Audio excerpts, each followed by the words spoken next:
শুভ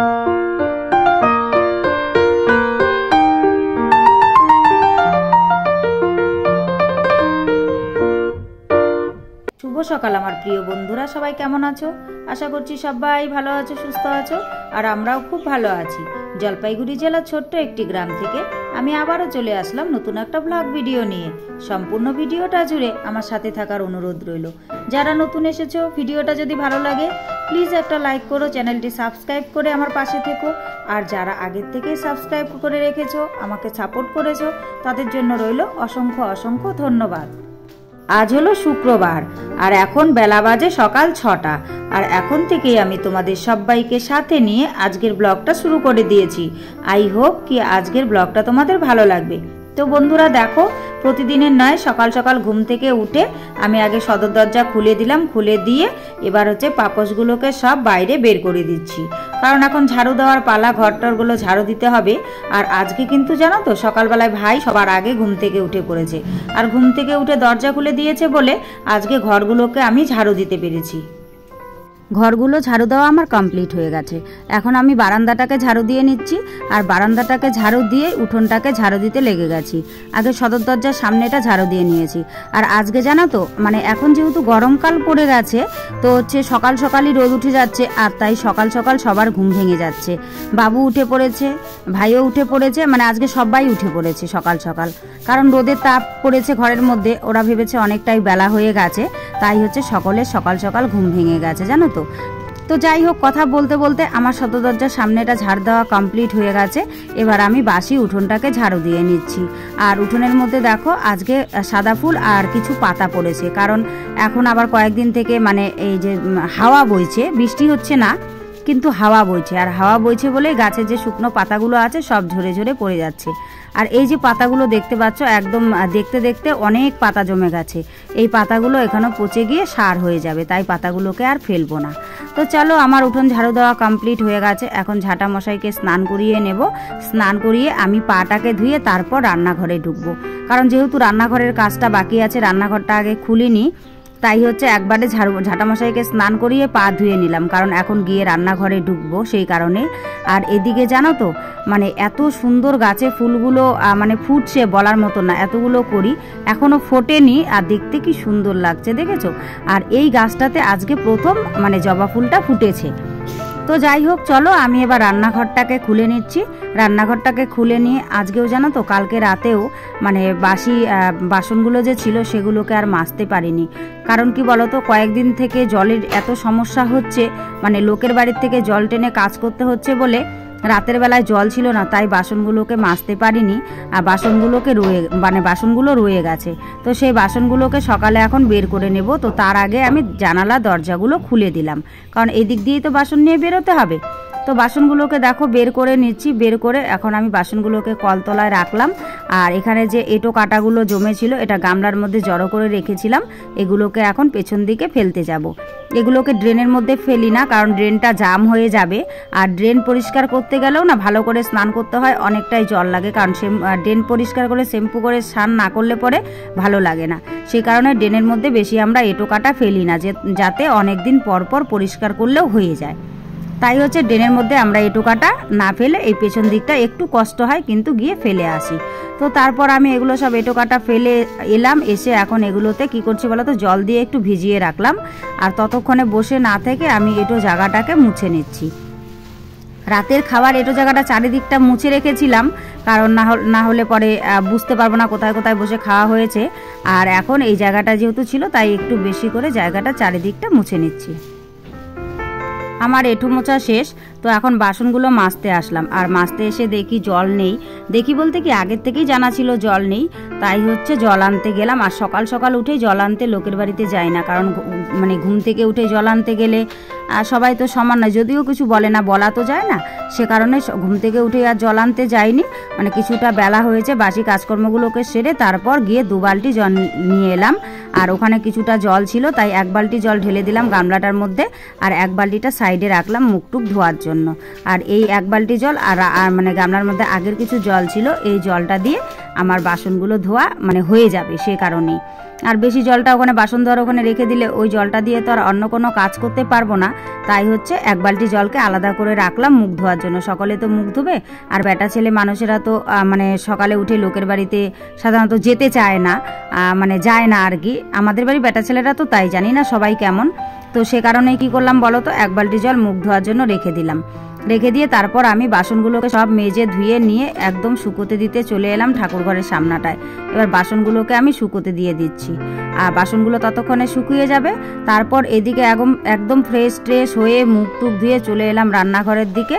আর রান্নাঘরের দিকে এসেই জানো তো আগে দুধটাকে গরমে বসে দিয়েছি, কারণ কর্তামশাই হচ্ছে কফি খেয়ে বেরিয়ে যাবেন, তো দুধটা গরম হলে ওনাকে কফিটা করে দিয়ে তারপরে যে আমাদের জন্য আমরা চা বসিয়ে দিচ্ছি, কারণ সকলে চা খেতে হবে। সকাল মানেই হচ্ছে চা খেয়ে চাঙ্গা হওয়া, তো সে কারণে তাও আজকে অনেকটাই দেরি হয়ে গেছে চা করতে জানো তো।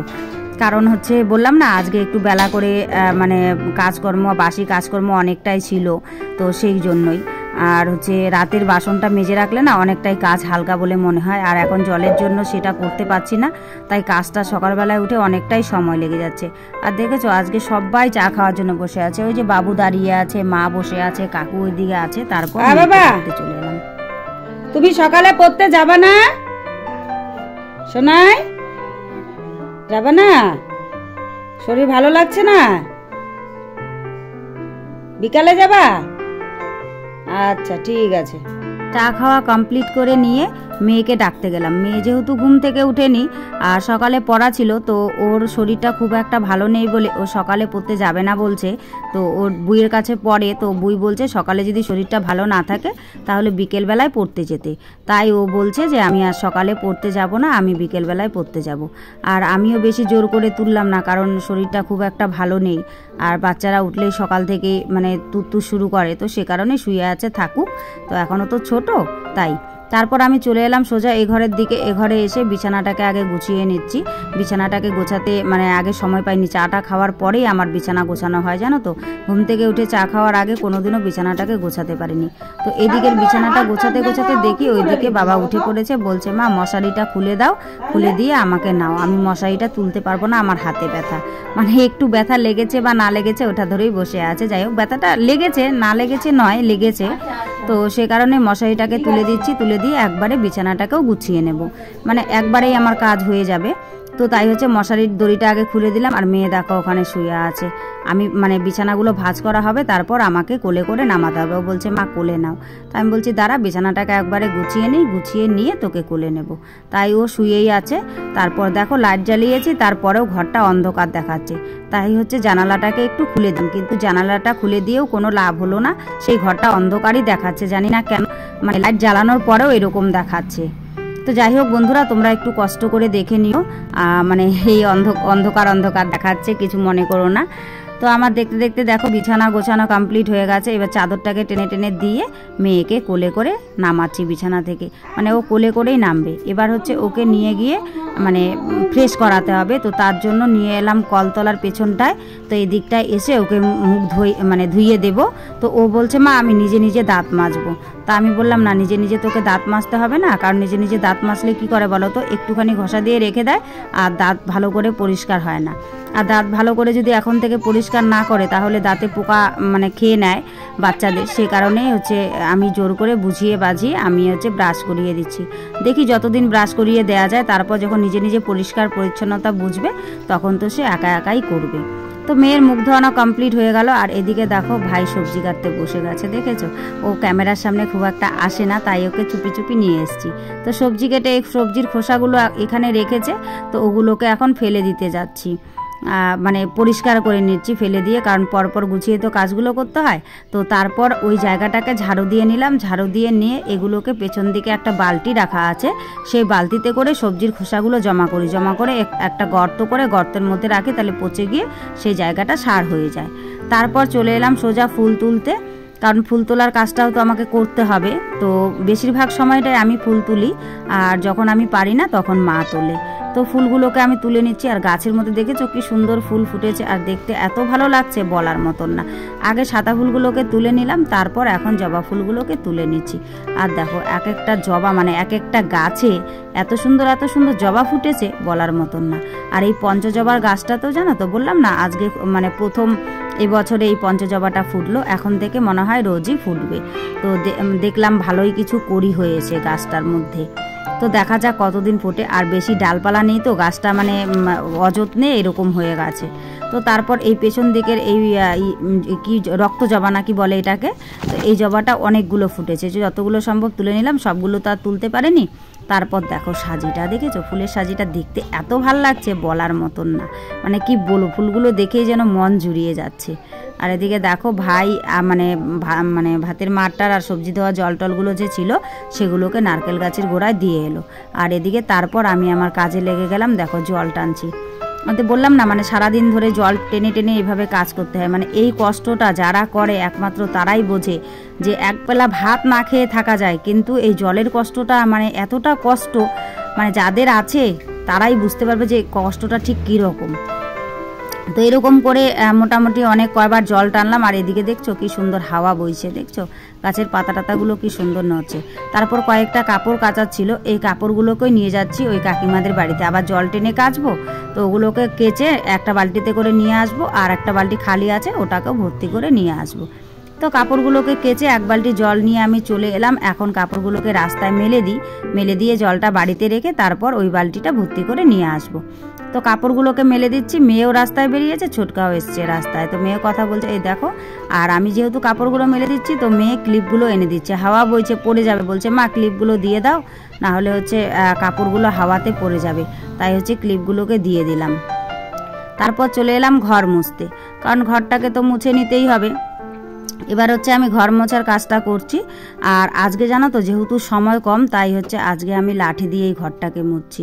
আজকে আর ওই বসে বসে মুছিনি, বসে বসে মুছতে না অনেকটা সময় লেগে যায়, সে কারণে আজকে লাঠি দিয়ে ঘর মুছছি। আর মোছার আগে মাকে বলে নিয়েছি যে মা আজকে তো যেহেতু সময় নেই, তো আজকে আমি লাঠি দিয়েই ঘরটাকে মুছি। বলে ঠিক আছে মোছ, প্রতিদিন তো ওটা দিয়ে মুছছিস, তো মাঝে মধ্যে মুছলে ঠিক আছে। তাই হচ্ছে মা বললো বলে লাঠি দিয়ে ঘরটাকে মুছে নিলাম। আগে এই ঘর দুটোকে বারান্দাটাকে মুছে নিলাম, তারপর আমার ঘরটাকে মুছে নিলাম। আর প্রতিটা ঘরই মানে আমি প্রতিদিন মুছি, কারণ পাড়া টাড়া হয় নোংরা, আর পাকা ঘরে বেশি নোংরা জমে, সে কারণে। তারপর ঘর মোছা কমপ্লিট হয়ে গেছে, এখন আমি লাঠিটা এখানে রেখে দিচ্ছি। আর দেখো এইদিকে দেখেছো, মানে প্রতিদিন মেয়ে এই যে খেলে টেলে এগুলো এখানে রেখে যায়, আর এগুলোকে আমাকে তুলতে হয়। তারপরে এই জলটাকে এই শুকনো জায়গাটায় আমি ঢেলে দিলাম। আর মেয়ে দেখো গেটের সামনে দাঁড়িয়ে আছে, দেখেছো। দেখো তারপর স্নান ধান সব কমপ্লিট করে আমি একদম পুজো দিয়ে নিয়েছি। আর এদিকে দেখেছো কি সুন্দর ঠাকুর দেখাচ্ছে। তো যাই হোক বন্ধুরা, সব মিলিয়ে আজকের ব্লগটা তোমাদের কেমন লেগেছে অবশ্যই কিন্তু তোমরা কমেন্ট করে জানাতে ভুলো না। আর আজকের ব্লগে যদি কিছু ভালো লাগে তাহলে প্লিজ একটা লাইক করো, কমেন্ট করো, শেয়ার করো, আর আমার চ্যানেলটিকে সাবস্ক্রাইব করে এভাবেই আমার পাশে থেকো। সবাই ভালো থেকো, সুস্থ থেকো, তোমাদের পরিবারের সকলকে নিয়ে ভালো থেকো।